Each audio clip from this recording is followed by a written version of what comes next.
heredera de Ia, ciencia sagrada de los constructores antiguos, quienes desarrollaron su arte en forma independiente como consecuencia de la división de las castas, ocurrida en una época difícilmente determinable de la remota antigüedad, una época, sin embargo, posterior a Ia, llamada Edad de Oro del presente Manvantara. Ia masonería es una organización iniciática tradicional regular de misterios menores. El desconocimiento supino de esta verdad ha condenado a la inmensa mayoría de los masones actuales a la total incomprensión de la heredad que han recibido. Ante la casi total ausencia de verdadera instrucción tradicional, han florecido las imposturas caracterizadas por la desacralización y profanación de los símbolos sagrados, banalizados hasta la caricatura y convertidos en tristes excusas de moralización y sentimentalismo característico de las mentes profanas que se han adueñado de ellos como consecuencia de la infiltración en nuestros augustos misterios de individualidades iniciáticamente descualificadas. Esta situación, por enojosa que resulte, no puede impedirnos rescatar ya siempre viva y lama de la verdad que late secretamente en nuestros símbolos y que pugna por transmitir su mensaje trascendente a aquellos que todavía tienen ojos para ver y oídos para oír pese a la ominosa oscuridad que les rodea constantemente, y que ha penetrado incluso en nuestros sagrados templos bajo ya forma de filantropía, filosofía, moral y otras tantas cosas no menos profanas. Para esos pocos que saben que detrás de toda esa trama de imposturas e incomprensión, la masonería esconde celosamente el verdadero secreto iniciático, que siempre estará a salvo de la indiscreción de los profanos, incluso si estos han logrado infiltrarse subrepticiamente en la mera especulación exterior y administrativa, creyendo ser masones sin lograrlo jamás, no importa cuántos grados y dignidades usurpen. Para esos pocos buscadores de luz, dedicamos esta pequeña obra, cuya comprensión escapará completamente, lo sabemos bien, a todos aquellos que se empeñan en diseminar el error y la mentira y que están tan muertos espiritualmente como aquello que representa el símbolo que aquí comentaremos. Iti lux in tenebris lucet iti tenebrae eam non comprenderunt. La calavera, su sola imagen, provoca un sentimiento de rechazo y miedo, quizás hasta una especie de mórbida fascinación a los ojos profanos. ¿Acaso hay un símbolo que represente más adecuadamente y a primera vista a la muerte que la figura de un cráneo, cuyas vacías cuencas parecieran en algún momento mirar a quien se encuentre ante su inmóvil presencia? Es una imagen que pareciera decirnos: ahora eres lo que fui, pero algún día serás lo que soy, haciendo de esa frase una sentencia inapelable. Es un hecho harto conocido que el cráneo ha sido siempre un poderoso recordatorio visual de un acontecimiento inevitable como la muerte. Su uso generalizado ha pasado por santos y anacoretas cristianos, como instrumento de memento mori, hasta las tradiciones orientales como la hindú y la tibetana. La omnipresente calavera parece destinada a jugar el papel de psicopomp 02 virtual para aquel que medita adecuadamente en su significado. En la técnica ritual de carácter teúrgico y mágico, el cráneo humano constituye un elemento fundamental. Al respecto nos explica el reverendo padre Jean de la Croix: universalmente, el cráneo es el símbolo del mundo de los muertos, y el emblema gráfico de la propia muerte. Es el centro de llamada terrestre. Quiere decir entonces que dicha figura representa aquello que ata a lo material, lo finito, lo determinado, lo formal, lo no perdurable, en una palabra, nos encierra en el campo relacionado con energías de carácter psíquico y por lo tanto de naturaleza inferior. Estas constituyen un verdadero obstáculo que el iniciado debe franquear para obtener ya realización espiritual.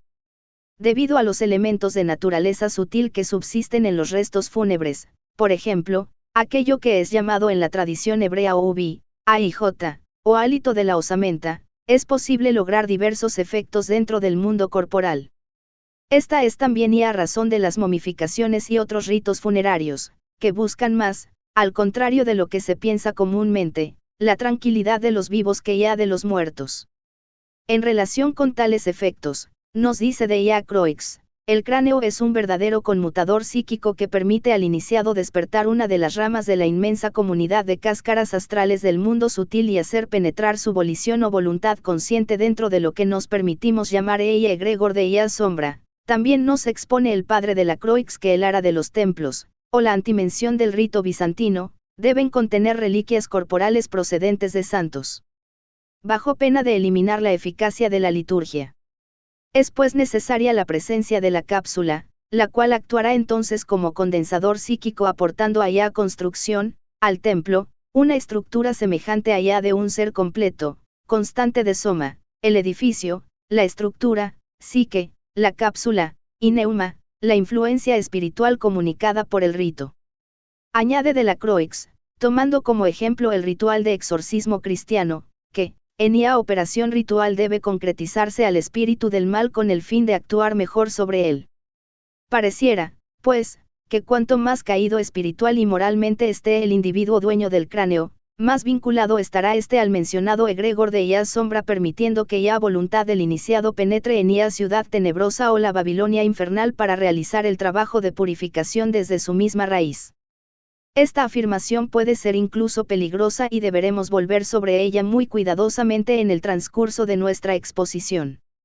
Sin embargo, cualquiera que esté familiarizado con el lenguaje alquímico, descubrirá de inmediato ya evidente analogía entre esta postura aparentemente teológica y ya simbología propia de la primera etapa de purificación mediante el descenso ad inferus propio del nigredo u obra en negro presente en el simbolismo masónico de la cámara de reflexión y resaltado por el VITRIOL representación del nigredo o melanosis, una explicación que también nos ofrece de la Croix, si bien se podría considerar de carácter absolutamente teológico, puede resultar pertinente si nos referimos al tema de la muerte como algo que debe ser superado por el iniciado. En ella nos dice, desde la eternidad y debido a su omnisciencia, Dios conoce todas las posibilidades, aquello que conserva, admite o desea, constituye el bien. Pero aquello que reprueba o lamenta, constituye el mal. La muerte es uno de los principios rechazados por Dios. Así las Sagradas Escrituras mencionan ese triunfo simbólico sobre ya muerte, destruirá ya muerte para siempre, Isaías, 25,8, porque Dios no ha hecho ya muerte, Libro de la Sabiduría, 1,16, Israel ha pecado adorando a Baal. Se ha entregado a la muerte. Pero un día ya liberaré de su poder. Ese día, oh infiernos, seré vuestra ruina, Oseas, 13, el cráneo, emblema del óbito. También lo es de la muerte como principio cosmológico, transmutación, y, con las adecuadas transposiciones, metafísico, transformación, a la que Satán, la negación del ser, quiso servir de hipóstasis o de vehículo. Los maestros hermetistas lo llamaban caput mortum o tierra maldita y, como tal, representaba la materialización misma del principio del mal por excelencia. La muerte iniciática. En el texto sagrado de nuestra tradición occidental leemos este revelador pasaje de San Pablo, 1 Corintios, 15, 22, y así como en Adán todos mueren, así también en Cristo todos tendrán vida. Así dice ya Escritura, primer hombre, Adán, se convirtió en un ser viviente, pero el último Adán se convirtió en espíritu que da vida. Sin embargo, lo espiritual no es primero, sino lo material, después lo espiritual. Primer hombre, hecho de tierra, era de la tierra, el segundo hombre es del cielo. Los cuerpos de la tierra son como aquel hombre hecho de tierra, y los del cielo son como aquel que es del cielo. Quiero decirles, hermanos, que lo puramente material no puede tener parte en el reino de Dios y que lo corruptible no puede tener parte en lo incorruptible. Pero quiero que conozcan el designio secreto de Dios, no todos moriremos, pero todos seremos transformados en un momento, en un abrir y cerrar de ojos, cuando suene el último toque de trompeta. Porque sonará ya trompeta, y los muertos serán resucitados para no volver a morir. Y nosotros seremos transformados. Pues nuestra naturaleza corruptible se revestirá de lo incorruptible, y nuestro cuerpo mortal se revestirá de inmortalidad, cuerpo material, siempre y cuando conozca ya manera de sortear el laberinto que supone para cualquier profano el tránsito por las indefinidas modalidades sutiles 9. Estas modalidades no son otra cosa que prolongaciones del estado individual humano, en otras palabras, el individuo que muere, no logra por ello la liberación final, apenas se ha transmutado, esto es, apenas ha cambiado de modalidad dentro del mismo estado individual. Es pues forzoso concluir que existen dos muertes. La primera consiste en una transmutación de los elementos propios de la individualidad humana, una regeneración psíquica que reorganiza los elementos sutiles de la individualidad una vez que estos han sido purificados, mediante las pruebas, a fin de hacerlos aptos para recibir ya influencia espiritual que va a ser comunicada. Esta es ya iniciación virtual en el sentido más estricto. Es la primera muerte, el segundo nacimiento, pues muerte y nacimiento son forzosamente dos etapas complementarias de un mismo proceso. Es evidente que dicha muerte va más allá de la muerte entendida en sentido vulgar, pues como bien se ha señalado, el individuo que muere no por ello se convierte en iniciado. Esta muerte iniciática, por el contrario, le otorga al iniciado ya llave de ya puerta que conduce a ya inmortalidad, pero, ante todo, debe pasar por dicha puerta. Es de esta forma como se presenta en una etapa más avanzada del recorrido de ya iniciación, el simbolismo de ya segunda muerte y del tercer nacimiento, el cual debe ser entendido más bien como una resurrección, pues el individuo debe reencontrar, una vez superado el pasaje más allá de ya forma, todas aquellas posibilidades que comportaba en el estado individual pero transformadas en modo principal una vez que para él, la piel se ha desprendido de los huesos. Es ya muerte psíquica, ya salida definitiva de ya caverna cósmica a través de ya puerta estrecha, ya salida del mundo individual y, por consiguiente, ya verdadera entrada al mundo espiritual. Es a este conocimiento iniciático que se refieren en su sentido esotérico las palabras de Jesús: yo soy ya resurrección y ya vida.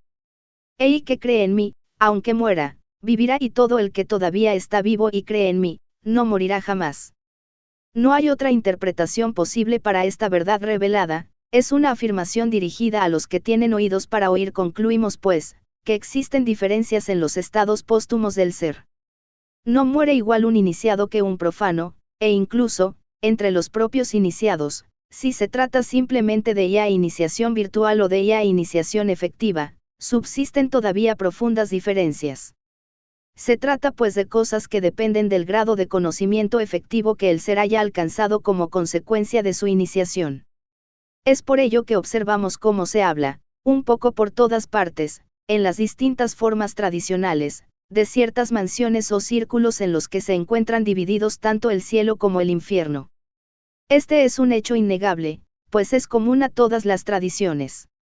Tenemos de él un muy claro ejemplo en nuestra tradición hermética occidental gracias a la Divina Comedia de Dante, y tan leída y tan incomprendida. Antes de abordar el sentido propio y ritual de ya calavera en ya masonería, daremos un vistazo a los datos que al respecto nos aportan otras tradiciones, comenzando por el exoterismo religioso que nos es más próximo, y cristianismo. La representación de la muerte nos alejaremos brevemente de las consideraciones de carácter más esotérico, para referirnos al aspecto iconográfico de ya muerte en las diversas tradiciones, uno de los cuales es justamente, la calavera. A este respecto, es importante hacer notar, que, por su etimología, ya palabra misma aporta datos de considerable interés. Veamos, calavera. Del lat calvarla, cráneo.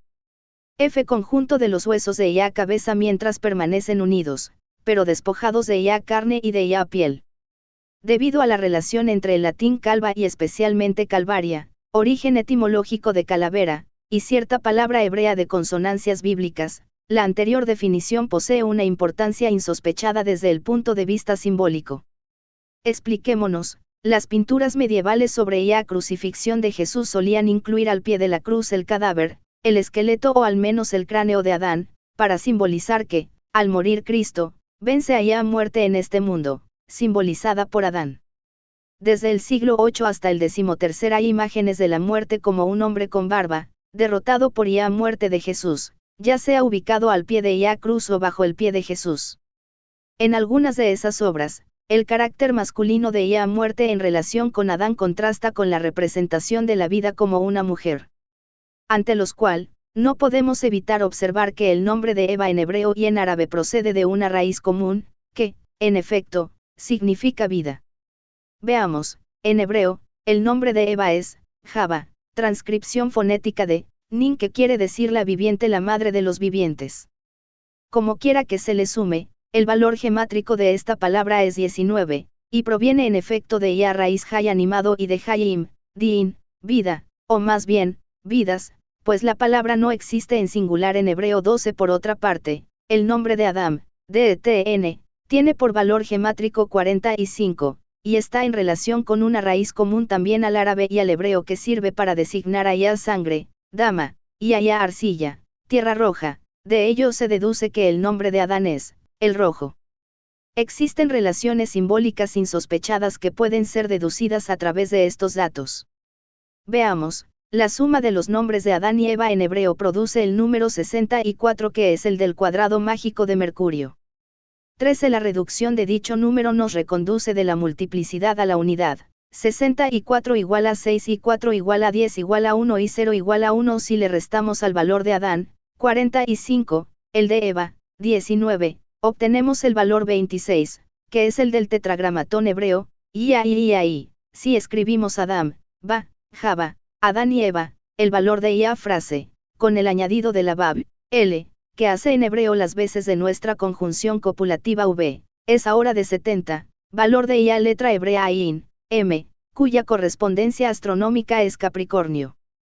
Solsticio de invierno, puerta de los dioses, o de Vayana en la tradición hindú. Y su correspondencia en el tarot, no dejará de sorprendernos por su alto significado esotérico. El diablo 14 por otra parte y como para confirmar el punto anterior, es interesante notar que el valor 70 es el de Ia palabra hebrea Sad, tío, que significa secreto. La suma conjunta de los valores ordinales de los nombres hebreos de las 12 COI del templo, es también 70, 70 igual a, lo cual es Ia confirmación matemática irrebatible de lo que venimos afirmando. Finalmente, la reducción de ese valor 70 es 7 e igual a 7. Valor de Ia letra hebrea Sain, T, cuyo significado es espada o rayo, correspondiendo con Géminis en el zodiaco y con Mercurio entre los planetas. En el tarot, su correspondencia es el negativo del arcano ya mencionado, los amantes. Pues estas letras son complementarias en ATH Bastemura.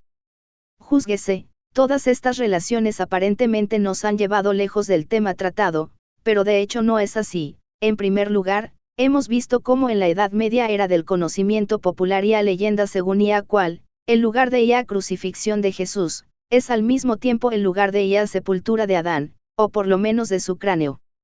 A este respecto citamos, Orígenes, siglo III, reporta, como de origen judío, Ia tradición relativa al sepulcro de Adán en el mismo lugar de Ia crucifixión de Jesús, Gólgota o lugar del cráneo de modo que, corno todos mueren en Adán, todos puedan resucitar en Cristo. Un pequeño ábside al pie del Calvario, capilla de Adán, perpetúa este antiquísimo recuerdo de naturaleza simbólica. Eusebio de Cesarea, antes de los trabajos, 327 a 335, emprendidos por orden del emperador Constantino, admite, el lugar del cráneo, donde Cristo fue crucificado, todavía hoy se muestra en Aelia, al norte del monte Sión, y esto no obstante que un culto idolátrico, de Ia diosa Venus diagonal Afrodita, se había apropiado del lugar desde hacía mucho tiempo. Una cruz de mucho valor, que se perdiera en posteriores saqueos, no tardó en tomar lugar en Ia cima del montículo rocoso, considerado por los cristianos el ombligo o centro espiritual del mundo, Cirilo de Jerusalén, siglo IV. El subrayado es nuestro. El texto continúa de la siguiente forma. Existía la tradición, usual entre los judíos, de que el cráneo de Adán, confiado después por Noé a su hijo Sem y por el último a Melquisedec, fue depositado finalmente en el lugar llamado, por esa razón, Gólgota. Los talmudistas y los padres de la Iglesia eran conscientes de esta tradición y sobrevive en los cráneos y huesos puestos al pie del crucifijo. Los evangelistas no se oponen a ello, ya que hablan de uno y no de muchos cráneos. Lucas, Marcos, Juan, Loxit. Es más, en este supuesto, el páramo del Calvario debería haber sido llamado, más correctamente, lugar de cráneos, pero los evangelistas nunca lo usan en plural. Se puede entender ahora el por qué nos habíamos referido a la etimología latina de Ia palabra calavera, calva o calvaria traducción latina del nombre de Ia montaña o promontorio en el que se ejecutó a Jesús, en hebreo Gólgota, de acuerdo con Ia leyenda, tenemos pues que en el peñasco del Gólgota, casi bajo el orificio donde fue plantada Ia cruz, se extiende una caverna convertida en capilla dedicada a Adán. Según una tradición hebrea, recibida por ciertos padres de Ia Iglesia, Corno San Ambrosio, en esta gruta fue sepultado el cráneo de Adán que Noé había conservado y que fue depositado por Sem en ese lugar donde sabía que moriría el Mesías. En el momento de la muerte del Cristo, se dice que el peñasco se hendió y la sangre divina fluyó de allí para lavar las faltas del primer hombre. Sobre este tema, como con tantos otros, resulta imprescindible la autorizada guía de un verdadero maestro de la tradición. Citamos pues por tal motivo el interesante comentario de René Guénon sobre este tema. Por otra parte, se sabe que la cruz misma de Cristo se identifica simbólicamente al árbol de la vida, lignem vitae, lo que se comprende por lo demás muy fácilmente, pero, según una leyenda de la cruz que tenía curso en la Edad Media, esta habría sido hecha de la madera del árbol de la ciencia, de suerte que después de haber sido el instrumento de la caída, habría devenido así el instrumento de la redención.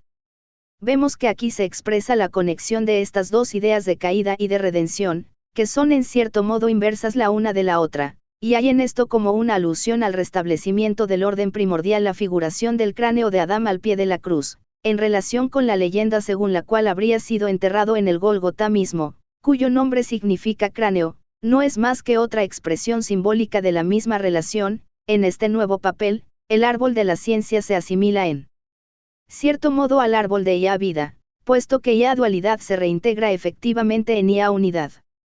En relación con el simbolismo del árbol de la vida y su paralelismo con la cruz del Calvario, Guénon agrega en una nota: hay que destacar que la cruz, bajo su forma ordinaria, se encuentra en los jeroglíficos egipcios con el sentido de salvación, por ejemplo, en el nombre de Ptolomeo Souter. Este signo es claramente distinto de la cruz ansada, Ankh, que, de su lado, expresa la idea de vida, y que por lo demás fue empleada frecuentemente como símbolo por los cristianos de los primeros siglos.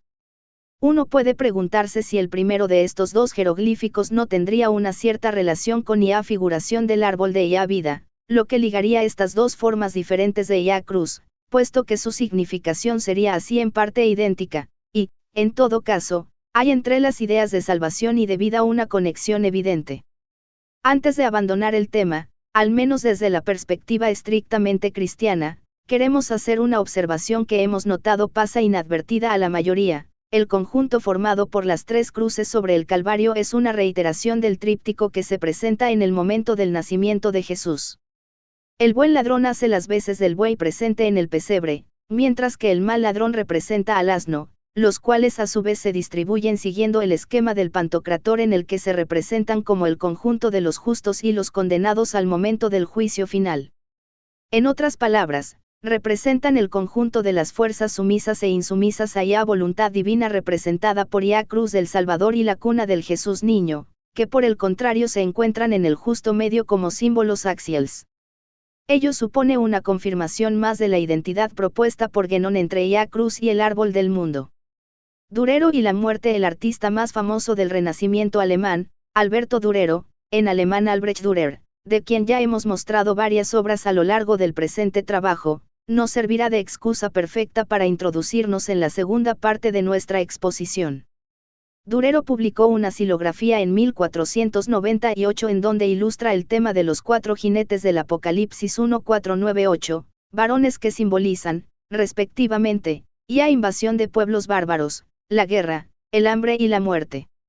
Este último jinete es un hombre musculoso enflaquecido, de rostro demacrado, semidesnudo, que lleva un tridente y va atropellando a hombres y mujeres de diversas condiciones sociales. Es sumamente interesante notar a este respecto, que el tridente es llamado en India Trisula o Trikala, arma por excelencia de Siva y por extensión de Yame, y a muerte. En primer lugar es importante resaltar, que el Trikala es la representación simbólica del triple tiempo, esto es, el pasado, el presente y el futuro. Son los posibles movimientos o vectores de fuerza que rigen la rueda de la vida. Dicha rueda tiene por supuesto su equivalente en Occidente, y cualquiera con un mínimo conocimiento tradicional recordará su representación en el arcano X del tarot, la rueda de la fortuna. Pero, lo que quizás es menos conocido es lo que sigue. En la tradición cabalística, se maneja el concepto de Gilgul, 51.252, o rueda de las almas, palabra sobre la cual habría mucho que decir, pues su valor gemátrico es exactamente 72, número base del cálculo precesional de los equinoccios en el que se basa la doctrina hindú y universal de los ciclos cósmicos. Curiosamente, este es también el valor del nombre de Yasef Girahist, Ton, que constituye la puerta de entrada, o salida, a manifestación formal. El color briático que le corresponde a esta sefgira es el azul. El Bardo Todol, el libro tibetano de los muertos, una guía por audición para conducir al difunto en su viaje al más allá, nos dice que durante el primer día del fallecimiento, el difunto tiene esta experiencia de nada sino de una luminosidad azul, muy profunda, un azul brillante, increíble, por todas partes, por todos lados. Como una tremenda profundidad de espacio, todo azul, nada sino lo azul hacia arriba, hacia abajo, norte, sur, este y oeste, todo de un azul profundo, increíble. Y desde la región central de lo azul aparece ya figura del Buda blanco, Vairocana, el iluminador. Un blanco brillante, deslumbrante, como ya nieve cuando brilla el sol, está sentado en un trono apoyado por leones, sosteniendo una rueda dorada, el Dharmachakra dorado o rueda de la ley, abrazado por su consorte y simbolizando lo que se conoce en el budismo como ya sabiduría del Dharmadhatu, ya sabiduría de ya realidad última. En este sentido, recapitulemos los datos. Agilgul, concepto cabalístico, hebreo, significa, rueda de las almas. Su valor es 72. Behizd, es ya Sefira cuarta 07, según se parta de arriba o de abajo, en el árbol sefirótico. El valor de su nombre es 72. El valor 72 está en relación con el movimiento de precesión terrestre. Base del cálculo de los ciclos cósmicos, es decir, del tiempo. De Trikala es un tridente, atributo de Siva, y de Yame, y a muerte, en Ia India. Representa al triple tiempo. A menos de encontrarse uno completamente cegado por prejuicios antitradicionales que impidan salir de la oscuridad espiritual en que el mundo moderno nos ha encerrado, cualquiera con una mínima capacidad deductiva debe entrever que aquí pasa algo. No podemos ni por asomo detenernos en las larguísimas consideraciones a las que todo esto da pie, además de que una tal explicación traería como consecuencia la pérdida de la capacidad eminentemente activa que se le exige a cualquier iniciado como condición para su progreso en la vía de la liberación. Nos limitaremos pues a unas cuantas observaciones que servirán como datos adicionales en este rompecabezas, los cuales, sin embargo, probarán ser muy útiles para quien ya se encuentre bien encaminado en el conocimiento tradicional. La palabra Gilgul posee exactamente la misma raíz que la palabra Golgota en hebreo, a excepción de la terminación de esta segunda palabra, la cual culmina en la letra Tau, que tiene el significado de marca o más precisamente, cruz, es a través de Hisden.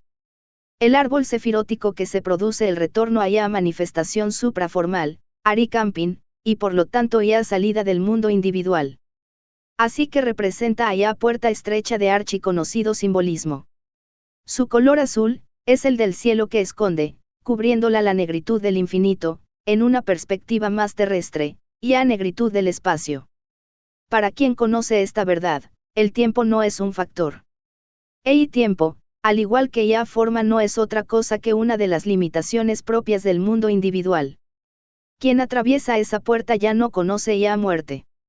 Porque se ha liberado en vida de las condiciones propias de la manifestación en el estado individual humano. El proceso de reencuentro con la realidad última implica la muerte a las limitaciones del mundo individual, y esto jamás debe ser entendido de una manera moral o social so pena de deformar su profundo sentido esotérico hasta la caricatura. Dicho proceso no está exento de sacrificios y bien sabemos cuáles son las consecuencias a las que se enfrenta el iniciado cuando se enfrenta a la hostilidad inconsciente del medio como eufemísticamente la denominaba René Guénon, pero todo proceso de cambio implica en sí una muerte y un nacimiento, pues ambos son el mismo fenómeno enfocada desde distintos puntos de vista. Dejemos la palabra final al Bardo Todol. Desde el corazón de Vairocana, el Buda blanco, brota una luz azul brillante y absolutamente deslumbrante, y en ese momento, el lama, aún sentado al lado del cadáver, advierte al difunto que no tenga miedo. Dice, esta es ya luz de ya sabiduría del Dharmadhatu, ya sabiduría de la realidad última. Entonces, no tengas miedo, esta realidad es finalmente innata en tu propia mente. Pero a vez llega desde el mundo de los dioses dentro de ella rueda de la vida una luz opaca la cual golpea, por así decirlo, al difunto. Un tipo de luz blanca y sucia. Entonces, en esta etapa, Uno puede seguir la brillante luz azul para regresar al corazón de Vairocana y de esta manera alcanzar ya libertad, o uno puede seguir ya luz blanca y opaca y renacerse en el mundo de los dioses. Entonces, el lama, aún sentado al lado del cadáver, sigue hablando al difunto y le insta a que escoja ya primera opción. Sigue ya luz azul hasta entrar en el corazón de Vairocana. Psicopompos. Toda forma tradicional posee en su simbología algún ente, deidad, demonio, ángel, etc., cuya responsabilidad fundamental es la de escoltar al alma de los recién fallecidos hacia el otro mundo, sea este el cielo o el infierno. Estas criaturas simbólicas, como lo adelantamos en una nota precedente, son llamadas psicopompos, palabra proveniente del griego 11-huxotognog, psichopompos, que significa literalmente, guía de las almas. Se les asocia a menudo con caballos, remolinos de viento o agua, cuervos, perros, cornejas, búhos o lechuzas, gorriones e incluso delfines. El rol esotérico del Expa a lo largo de la iniciación ritual es pues justamente el de psicopompo, como ya comentamos. Observamos además, cómo ya Calavera se encuentra presente en dos momentos claves en la masonería azul, en la cámara de reflexión, primera muerte, regeneración psíquica, y en la segunda muerte y resurrección, la exaltación. Esta palabra, por mucho que ya no se comprenda su significado, tenía el sentido original de elevación celeste, en otras palabras, de viaje a través de los cielos de divinización. La calavera está presente pues como soporte corpóreo de las influencias de carácter sutil que actuarán como onda portadora de la influencia espiritual que se intenta transmitir tanto en un caso como en otro, para producir las modificaciones anímicas necesarias, tal como lo afirmábamos en la primera parte de nuestra exposición. Ya calavera es en este caso un condensador psíquico, su función es pues la del psicopompo, es debido a ello que hemos dejado hasta este momento ya explicación de este rol para mejor comprensión de su simbolismo. Si hacemos un estudio comparativo entre las más diversas tradiciones, encontraremos insospechadas relaciones de la calavera con otros símbolos y personajes de ella misma índole, pues en esta categoría entran gran cantidad de personajes simbólicos. Nos limitaremos a unos pocos, la demostración de su identidad fundamental es suficiente, representaciones artísticas de Cronos y Mercurio, e psicopompo romano, es el equivalente del Hermes griego, y este es a su vez la helenización del Tot egipcio. El mensajero alado de los dioses, cumplía en efecto el rol de guía de los muertos en su descenso al Hadis.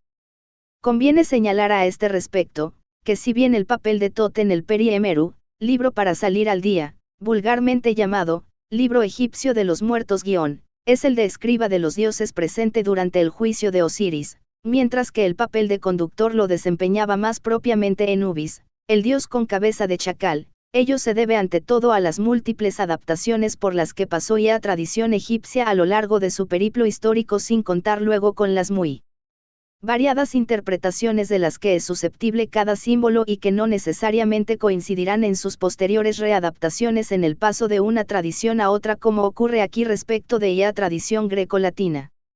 De hecho, hubo una época en que se consideró que el juez del mundo de los muertos era Tot y no Osiris.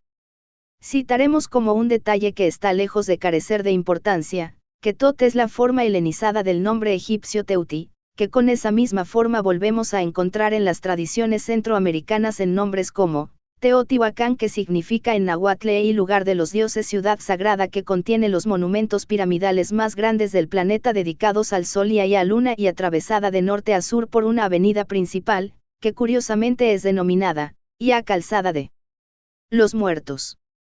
Caronte y Barquero, en la mitología griega, Caronte, en griego antiguo subcaron, brillo intenso, era el barbero del Hadis, el encargado de guiar las sombras errantes de los difuntos recientes de un lado a otro del río Aqueronte si tenían un óbolo para pagar el viaje, razón por la cual en la antigua Grecia los cadáveres se enterraban con una moneda bajo la lengua. Aquellos que no podían pagar tenían que vagar 100 años por las riberas del Aqueronte, hasta que Caronte accedía a portearlos sin cobrar. Caronte era el hijo de Ereboinix. Se le representaba como un anciano flaco y gruñón de ropajes oscuros y con antifaz, o, en ocasiones, como un demonio alado con un martillo doble, que elegía a sus pasajeros entre ella muchedumbre que se apilaba en la orilla del Aqueronte. A esta definición enciclopédica agregaremos un dato curioso que debe poner alerta a cualquier masón de tradición, ya palabra sustituta que es entregada en todos los ritos masónicos bajo diversas formas al momento de ya exaltación, puede ser reducida a sus 3 letras fundamentales, siendo estas, M, N, B, 2, N, J. Si a cada una de estas letras le aplicamos et bastemura, como por milagro forman una nueva palabra en hebreo, Sayid, DIV, la cual significa, navegación. Dejamos a nuestros cucu y lectores en general la responsabilidad de indagar el significado de este inesperado giro en el sentido de ya palabra sagrada, que viene subrayado además por el hecho de que entre los atributos simbólicos propios del grado de maestro en IA masonería encontramos algo muy extraño al arte de los picapedreros, un ancla. De Morrigan, la diosa celta de la muerte. Este es también el nombre del cuervo negro de IA muerte y IA resurrección. Es casi innecesario agregar, que el caput corvis o caput mortem es uno de los nombres del nigredo u obra en negro de la alquimia, del cual ya hemos dicho bastante en la primera parte.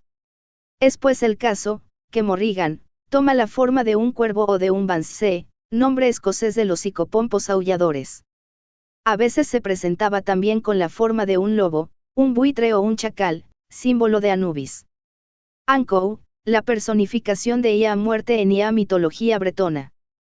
Es sorprendente observar, que el nombre de esta representación de Ia muerte no es otra cosa que una variación de ANKH, el nombre de la cruz egipcia símbolo de Ia muerte y Ia resurrección. Por otra parte, Ia misma palabra se relaciona por su raíz con el inglés anchor, es decir, ancla. Todo esto se halla en perfecta concordancia con el simbolismo del tarot, particularmente con el arcano 2, la suma sacerdotisa. Imagen de Isis, guardiana de la Sefgira negra. Vina, es decir aquella que es la inmediatamente siguiente a Gisd en el orden ascendente. Pero para llegar a ella, es necesario atravesar las aguas. En la mitología inuit, esquimal, de Norteamérica, Anguta. Nombre inesperadamente idéntico a los anteriores es un psicompompo que lleva en kayak, o canoa, a las almas de la tierra de los vivos al inframundo al que se le denomina Adlibun. Sin comentarios. El esqueleto como imagen de la muerte. La iconografía de Ia muerte como esqueleto no se desarrolló hasta el siglo XIII, y desde el siglo XIV cuando el esqueleto se estableció firmemente como Ia forma de Ia muerte personificada. En Ia antigüedad el esqueleto había simbolizado más bien un espectro o fantasma de Ia persona muerta. La observación atenta de la mayoría de las imágenes esqueléticas de la muerte en el medioevo y renacimiento revela que no reproducen solo Ia osamenta, se trata más bien de cadáveres, cuya cabeza está revestida por piel muy delgada sobre el cráneo óseo, con las órbitas vacías y sin nariz. Esto da ya impresión de que los otros segmentos del cuerpo corresponden a un esqueleto, lo que no es exacto. En el tórax las costillas aparecen muchas veces esbozadas bajo una piel apergaminada. En síntesis, se suele denominar esqueleto a las figuras que mejor podemos considerar cadáveres esqueléticos. En el siglo XVI y siguientes se empieza a dibujar con mayor frecuencia el personaje de Ia muerte como esqueleto puro. Eventualmente, el cráneo, pieza eminente del esqueleto, pasó luego a representar a Ia totalidad del cadáver. En las curiosas representaciones llamadas memento mori que fungían como piadosos recuerdos de la fragilidad de la existencia corporal se solía incluir la imagen de un esqueleto o una calavera. La imaginería religiosa se vio nutrida por ya inclusión del esqueleto o ya calavera en múltiples representaciones de la Virgen y de los santos. Un giro inesperado en la utilización de los símbolos mortuorios, en particular del cráneo huesudo, se dio de manera misteriosa entre los personajes aparentemente menos predispuestos a lo sagrado, los piratas. Jolly Roger, la bandera pirata. La popular bandera de los piratas de Europa y América recibe el curioso nombre de Jolly Roger, con la imagen de una calavera cruzada por huesos sobre un campo negro. Existen una gran cantidad de variantes de dicha bandera. Jack Rackham, Jack el Cálico, y Thomas Tew usaban variaciones con espadas. Edward Teach, alias Barba Negra, usaba un esqueleto sosteniendo un reloj de arena en una mano y un dardo o lanza en la otra, al tiempo que permanecía al lado de un corazón sangrante. Bartholomew Roberts, también conocido como Bart el Negro, usaba dos variaciones, un hombre y un esqueleto que sostienen una lanza en una mano, mientras que juntos agarran un reloj de arena o una copa o un hombre armado de pie sobre dos calaveras sobre las letras ABH y AMH, a Barbadians Head y a Martinicans Head, simboliza que cada una de las calaveras son de habitantes de Barbados y de Martinica, queriendo decir que la muerte les esperaba. Por increíble que parezca, aún en esta extraña forma, la calavera, el esqueleto, el tiempo y la muerte se asocian para crear imágenes que, además de su utilidad práctica, nos hablan de la mentalidad de una época y de un mundo que está ya muy lejano al nuestro, en el cual las más variadas manifestaciones de la vida cotidiana, conservaban aún un sentido profundo, incluso si ese sentido podía pasar inadvertido a los eventuales usuarios de dichos símbolos. El tabú del cadáver, el que toca el cuerpo de un hombre muerto y no se purifica, mancilla el tabernáculo del Eterno. Ese tal será borrado de Israel. Números 19:11. No podemos abandonar el tema de la calavera, sin abordar un aspecto que hemos reservado deliberadamente para el final, pues bien sabemos que resultará sumamente extraño a aquellos que desconocen el valor técnico de ciertos símbolos y su manejo ritual como condensadores de ciertas influencias sutiles que, bien manejadas, son de gran utilidad, pero que, al mismo tiempo, por descuido, desconocimiento o ineptitud ritual, pueden acarrear graves consecuencias a quienes los usen inconsideradamente. Como dentro de la masonería se hace presente cierta síntesis con diversas tradiciones, entre otras cosas, en cuanto al uso ritual de los huesos humanos. Como ya referimos en su momento, el cráneo constituye un vehículo o conmutador psíquico, que permite la concentración de influencias de orden sutil pertenecientes al psiquismo inferior que pueden perfectamente ser manipuladas con un propósito específico. Antes de ahondar en el tema, hablaremos un poco sobre los 4 aspectos del alma, las 4 formas sutiles de las que está compuesto el hombre viviente según la tradición cabalística. Estas son, Gup, 912 y cuerpo y el etérico, el soplo de la osamenta. Elemento tierra, L. Nepes, B, astral, el alma instintiva, y A de las pulsaciones vitales y conservadoras. El agua, N. Ruaj, NN y plano mental, la razón y la intuición. Aire, M. Nesama, Nen la conciencia, el alma divina, y A chispa superior. Fuego, O. Compañero que ha consentido en morir ritualmente a su condición individual, de forma voluntaria debe exponerse a eso que en la tradición hebrea eslava se denomina el dibuk. Sin ahondar en detalles, el rito consiste en un desdoblamiento de la individualidad, es decir, el recipiendario ofrece su propia forma carnal como soporte para que de esta forma, el espíritu de Hiram, es decir, el corpus psíquico de la masonería, se incorpore a él para siempre, convirtiéndole así en un maestro masón consumado. Dicho proceso incluye ciertos detalles técnicos imprescindibles, corno que el candidato a la exaltación sea acostado en un féretro, sobre un tapiz de paño negro con lágrimas de plata y con un cráneo humano en su extremo oeste. Obviamente, lo hablado encierra una mayor trascendencia si nos remitimos al campo metafísico, pero desde el punto de vista exclusivamente técnico, que es el que nos interesa resaltar, esta operación no está exenta de peligros, sobre todo si no se poseen o no se siguen a cabalidad las instrucciones del ritual conservadas y transmitidas por los milímetros hábiles por tradición oral, de Ben M. a Ben M. Para clarificar un poco las cosas a quienes son capaces de entender, creemos imprescindible recordar que, buena parte de la fauna del mundo sutil, específicamente ya perteneciente a eso que los ocultistas, parafraseando a Paracelso, llaman el astral y que la tradición extremo oriental denomina el mundo de las influencias errantes, se interesa vivamente por los elementos corpóreos, huesos, sangre etc., para poder manifestarse en este mundo. Podría ocurrir entonces que lejos de obtenerse lo que se quiere, es decir, una muerte psíquica, en los términos en que la hemos descrito en la primera parte de nuestra exposición, resultase más bien algo que los espiritistas en su especial lenguaje llaman una incorporación de un huésped no deseado. En algunos casos, el conjunto psicosomático que constituye al ser individual puede resultar gravemente perturbado, y el orden de los personajes interiores se modifica produciéndose una especie de revolución que trastorna la jerarquía interior. En un caso semejante, otro personaje presente en el compositum psíquico del recipiendario, y que antes se encontraba relegado a un segundo o tercer plano, surge allá a superficie reinando como amo y señor. Aun cuando no es nuestra intención ahondar en ello, reseñaremos sin embargo que dicho peligro está latente también en los ritos de ordenación, en los cuales se observará ya semejanza con nuestro grado de maestro, en el contacto del cuerpo yacente con las energías telúricas o cetónsicas corno parte de ya incorporación, en este caso allá cadena de la sucesión apostólica. También allí existen casos bien documentados de desequilibrio. 31 A pesar de lo que hemos mencionado, estos casos son, felizmente, muy raros, pero no podemos dejar de referirlos.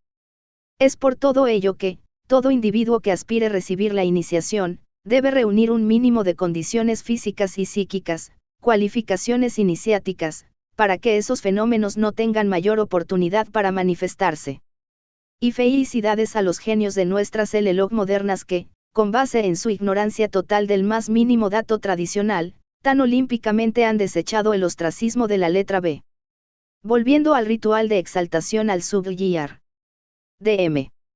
M. El cual comporta el drama sagrado de la muerte de Hiram Abi, el recipiendario, en efecto, incorpora una corriente psíquica que, a través del rito, es unida a una influencia espiritual, a un arquetipo y a una idea eterna, pero y todo ello debe hacerse con pleno conocimiento de causa y por lo tanto, no puede ser objeto de experimentos ni de improvisaciones basadas en la mera especulación o en la fantasía individual. Todo eso, por el contrario, conduciría a algunas conclusiones después de todo lo expuesto. No podemos más que asombrarnos ante la inconsciencia de que hacen gala los pretendidos miembros de una organización iniciática que se permiten el lujo de ignorar las conexiones simbólicas trascendentes que son sugeridas por cada elemento, incluso el más insignificante en apariencia, de una verdadera logia masónica. La presencia de Ya Calavera en nuestras tenidas como Ya luz que ilumina la cámara del medio debe ser meditada en profundidad para poder siquiera rasguñar la superficie de su gigantesco contenido simbólico. Estamos conscientes de la gran cantidad de elementos que hemos dejado por fuera en la elaboración del presente trabajo, pero ello es también parte de la formación que hemos recibido de nuestros maestros anteriores. Cada uno debe buscar en el interior de su propio ser ya respuesta a las preguntas que plantean cada uno de los elementos simbólicos presentes en su iniciación. El triunfo sobre la muerte, es el objetivo de toda verdadera iniciación, es la liberación producto de la unión con el principio supremo, que permite escapar de la rueda cósmica de la manifestación. Dicha unión o identidad es el resultado de la transmutación cosmológica y de la transformación metafísica.